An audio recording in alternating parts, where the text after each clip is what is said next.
ainda que te faça tudo que a gente possa fazer para buscar o reino, isso ainda é pouco.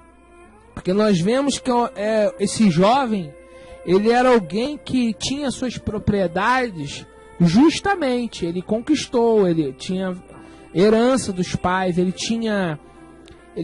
todo judeu, se você conhecer uma família judia, sabe que todo judeu ele tem um bom empreendimento, ele consegue ganhar dinheiro. Então a riqueza desse jovem era lícita, não era uma riqueza ilícita, tá? Era algo que Deus abençoou, ele conquistou.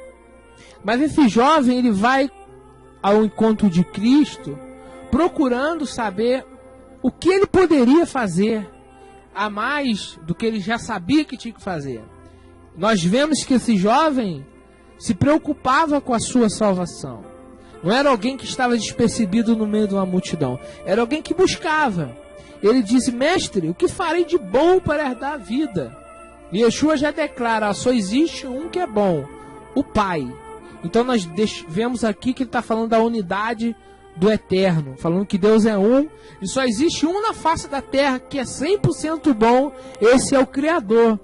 Mas ele pergunta: o que farei? E aí Yeshua diz: tu conhece os mandamentos? Aí o jovem diz: eu guardo esses mandamentos desde a minha juventude. Então nós vemos que era um jovem criado na Torá, criado nos mandamentos, aprendeu com seus pais tudo aquilo que ele deveria fazer para agradar ao Criador. Então não era qualquer um, era alguém que conhecia a fé cristã, a religião, conhecia a unidade do Eterno, conhecia o que se devia fazer, mas agora ele está de frente com alguém muito especial. Ele está de frente com o Messias. Ele não está de frente de qualquer sacerdote. Ele está de frente da pessoa que tem uma autoridade de dar a ele a vida eterna. Esse jovem conhecia de vida eterna. Esse jovem sabia que após a morte, alguém ia morrer eternamente e alguém ia ressuscitar em algum momento da história. Então nós vemos que é um jovem instruído nas Escrituras e que estava buscando nas Escrituras. E a Bíblia diz que Yeshua o amou. Muitas pessoas vão falar que Deus não vai julgar todo mundo porque Deus ama o próximo. Muitas pessoas alegam que elas serão salvas em pecado porque dizendo: mas Deus ama o pecador. E nós vemos nesse texto, se tu não se encaixar no querer de Deus, mesmo Ele te amando, Ele não vai te salvar. É o que o texto está falando. Mesmo que tu faça, mesmo que Ele te ame, se tu não alcançar o patamar que Ele desejar, o texto está dizendo que Ele não vai te salvar. Porque aquele jovem ouviu as palavras que ele precisava ouvir. Vende tudo que você tem, dá para os pobres. Nós vemos que Yeshua não se preocupou nem com a comunidade dele. Dá para quem precisa. Segue-me. Yeshua está num patamar com os discípulos dele muito alto que eu quero confessar que nós não vamos chegar. Por que nós não vamos chegar? Nós somos fracos. Nós somos uma geração fraca. Nós somos uma geração muito fraca, irmão. Nós vemos que esses homens aqui, Pedro, em uma outra passagem, vai dizer que largou tudo por causa do Evangelho. Largou seus barcos de pesca, largou sua vida cotidiana, largou os prazeres da vida, e ele se assustou. Então quem pode ser salvo? Aí Yeshua diz: para Deus nada é impossível. E Yeshua, no momento que ele coloca a responsabilidade para o homem, ele coloca a conclusão da salvação ao poder de Deus. Ele não diz que o homem pode salvar. Ele diz que Deus pode tornar um homem salvo. Mas aí ele consegue conectar a obediência do homem com a vontade de Deus. E é isso que nós temos que encaixar. Nossa obediência com o poder sobre-humano do nosso Deus, do Criador. É Ele que nos fará salvo. E nós sabemos que nós temos nessa salvação uma participação. Nós não vamos ser salvos simplesmente porque lemos a Bíblia.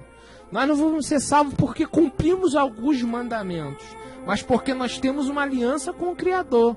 E aquilo que Ele nos pede, a gente faz. Então nós vemos, hoje eu estava vendo o Gladiador, e a gente para analisar, aqueles homens morriam por Roma. Tem muitos soldados da antiguidade que morriam por sua pátria. Eles davam as vidas, eles esqueciam de família, esqueciam de mulher, eles queriam honrar o seu país. Como nós lembramos de Urias, aquele homem que perdeu a mulher para Davi, ele queria honrar o povo de Israel. Tanto que ele não se preocupou tanto com a família, ele se preocupava com o querer de Deus. Então hoje os homens de Deus, desculpa dizer, são fracos. São fracos, nós somos uma geração fraca. Nós não somos uma geração que não chega a 1% do que foi a época dos apóstolos. Nós vemos que Pedro negou, mas não chegamos ao calcanhar de Pedro. Nós não temos a capacidade de abandonar nossos familiares, muitas das vezes, os nossos empregos por causa do reino. E nós vemos que nós somos uma geração que precisa muito da misericórdia de Hashem, porque senão ninguém vai ser salvo. Eu interpreto desse jeito, que a nossa geração é das piores que existe. Pedro dizia que a geração dele era ruim. Para mim, essa geração é a pior que existe. É uma geração de crentes fracos, de homens de Deus fracos. Eu me coloco nesse meio, porque eu acho que nós não fazemos nada pelo reino de Deus. Nós não fazemos nada, nós fazemos 1% pelo bem do reino. Então nós vemos que a salvação será algo que vai depender da ação sobrenatural de Deus. E se nós não nos encaixarmos nesse querer de Deus, a nossa religião não vai ser suficiente. A nossa dedicação não vai ser suficiente. Porque esse jovem rico, diz o texto aqui, que ele não adulterava, não furtava, não defraudava ninguém, não falava mal de ninguém, honrava pai e mãe. E nós vemos que nem nesses requisitos muitos de nós podemos nos colocar. A geração de hoje não faz o mínimo que esse jovem estava fazendo. Faltava um pouco para o jovem, faltava. Vender tudo, dar para os pobres. Mas esses mandamentos aqui, os mínimos aqui, a nossa geração não consegue nem cumprir nem isso. Quanto mais vender tudo e dar para os pobres. Então nós vemos que a nossa geração, perto desse jovem rico, nós falar do jovem rico, criticar ele é fácil. Mas ele não adulterava, ele não defraudava ninguém, honrava os seus pais, acreditava na unidade de Hashem, não matava, não furtava, faltava nenhuma coisa de Yeshua. E para nós, falta quantas?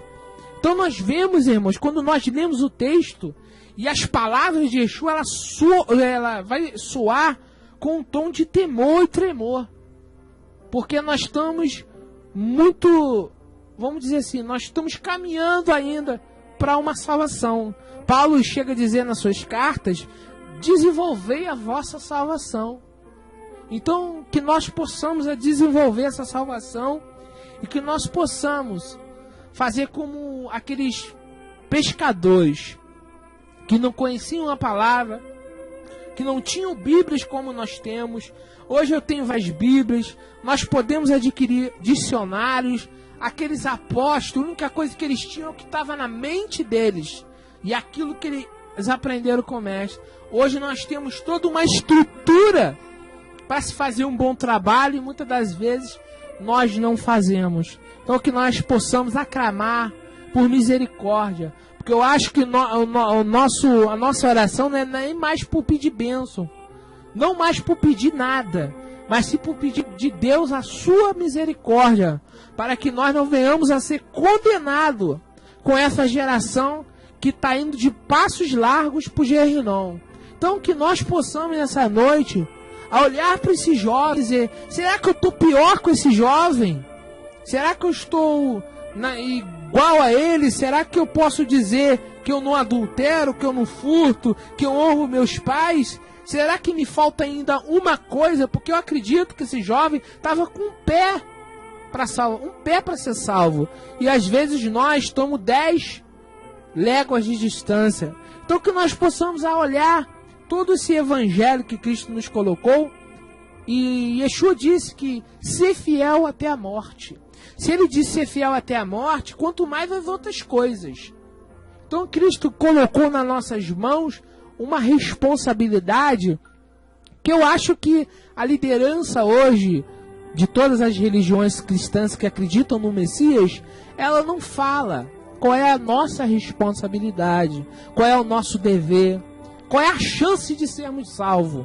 Porque a chance de ser condenado é muito maior do que ser salvo. Isso é verdade. Mas nós vemos nesse texto que nós temos que crer que Deus nos fará salvo. E é isso que nós temos que ter em mente. Aquilo que eu não conseguir fazer, Deus fará por mim. Mas vai depender do meu coração, da minha posição diante de Deus. Que nós não venhamos a perder o ônibus no ponto. Que nós não venhamos a perder esta salvação tão preciosa. Se Yeshua declarou lá em Apocalipse que guarda a tua coroa para que ninguém roube, ser fiel até a morte, porque ele deixou bem claro para os seguidores dele: não será fácil me seguir. Eu concluo que as pessoas hoje conhecem um Cristo diferente. Um Cristo criado pelo homem, criado pela religião, criado pelos padres, criado pelos imperadores. Não o Cristo dos evangelhos. Porque o Cristo do evangelho disse que você tem pranto, choro, dificuldade, deserto, fome, tentação, perseguição, abandono dos familiares, calúnia, difamação. Ele disse: se tu não tiver essas características, você não é meu discípulo. Porque ele disse: os falsos discípulos são adorados, são bem vistos, são aplaudidos, vivem em comunhão. E Yeshua disse: não, eu vim trazer divisão, eu vim trazer um contra o outro, eu vim fazer uma separação entre luz e trevas. Luz e trevas não vão andar junto, vão andar separados. E é aí que Deus vai fazer a diferença do que serve e daquele que não serve. Porque hoje o oba-oba está aí. Muita gente hoje entra pelas igrejas e sai denominando: eu sou cristão, eu já sou salvo. Mas eu quero dizer para você, Kelvin, para nós aqui: quem diz que é salvo aqui não é eu, não é você, não é Israel, é Deus. É Deus que vai olhar e vai dizer: você é salvo ou você é condenado. Então como que a gente se achega a esse evangelho? Com muito temor, com medo, com tremor. Porque a Bíblia diz que os demônios temem e estremecem. E muitos de nós achamos que Deus é o nosso vizinho, é o nosso colega, ou é mesmo aquele professor da escola. Não. A Bíblia diz que Deus é santo e Ele é muito santo. Ele não poupou os anjos que pecaram. Você sabe o que é isso? Os anjos que adoravam a Ele lá no céu, onde eu não posso entrar fisicamente, aqueles anjos, uma terça parte, pecou e Ele baniu da presença dele. O nosso inimigo maior, o adversário, era um anjo de luz. E Deus baniu da presença dele. Todos aqueles que pecaram no deserto, que era povo de Deus, a Bíblia diz que Deus destruiu. Isso entrou Caleb e Josué. Então que fica essa mensagem para todos nós. Não é por conhecermos, não é porque seguimos, mas por um compromisso maior e preciso que a gente tem com Deus, que vai fazer a diferença. E na hora de Deus requerer algo de nós, é aí que vai fazer, você vai fazer a diferença. Israel, Daiane, eu vou fazer diferença. Quando Deus disser: faça isso ou faça aquilo, é aí que entra a tua ação nesta salvação. Eu sei que o homem por si próprio não pode ser salvo, mas pode sim fazer a sua parte para que Deus possa te salvar. Então eu concluo esta palavra, que esse jovem rico é pregado nas igrejas, mas de uma forma assim, eles acham que o Pedro negador ficou lá atrás, o Judas Iscariote ficou lá. Não, hoje a geração é pior. Tem muita gente pior que Judas. É muito fácil você chegar e acusar: Judas traiu, mas você faria o quê? O que eu faria no lugar de Judas? O que muitos pastores têm feito? São pior que Judas, são pior que Pedro. Tem gente que é pior do que essas pessoas, as piores pessoas na Bíblia. É fácil falar: Coré, Datã morreram na frente de Moisés lá por ser rebelde. Hoje tem muito mais gente pior do que Corá. Então existem pessoas hoje na nossa geração, a geração pior. Tem muitas pessoas negando. Pedro negou Cristo 3 vezes. Hoje tem pessoas que negam Cristo todo dia, toda hora, na escola, no emprego, na frente dos parentes. E é fácil chegar: Pedro negou, ó. Pedro negou. E você, muitas das vezes, nós às vezes negamos Cristo todo minuto com as nossas atitudes. Eu posso ter pecado hoje mais de 3 vezes e ser pior que Pedro, uma légua de diferença. Então que nós possamos receber as palavras. Amém?